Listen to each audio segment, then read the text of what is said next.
Hello বন্ধুরা, আমি আজ তালের বড়া বানাবো। জন্ম অষ্টমী উপলক্ষে আমার ঘরে ঠাকুরকে নিবেদন করব।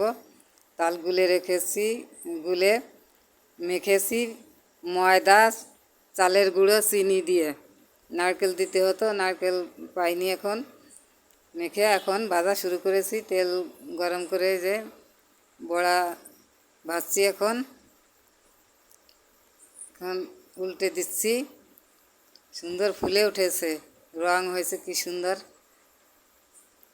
এইভাবে তালের বড়া খেতে খুবই সুন্দর লাগে, খুবই সুন্দর রং হয়েছে।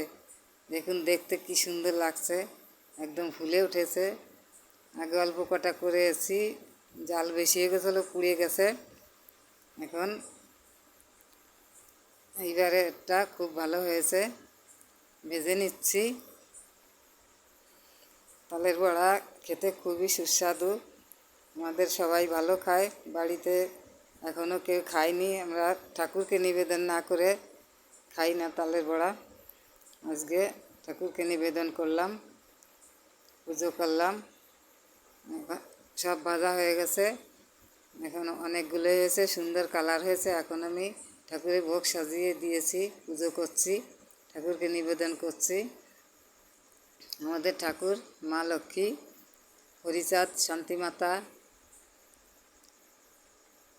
পাশে আমার শ্বশুরমশাই, মা সরস্বতী, সবাইকে দিয়েছি। এখন পুজো করছি,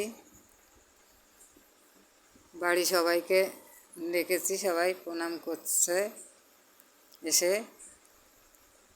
এখন পুজো প্রায় হয়ে গেছে, এখন আমি প্রণাম করে উঠে যাব। কীভাবে করলাম, আমার এই ভিডিওটা ভালো লাগলে সাবস্ক্রাইব করবেন, লাইক করবেন, কমেন্ট করবেন। ভালো থাকবেন, সুস্থ থাকবেন।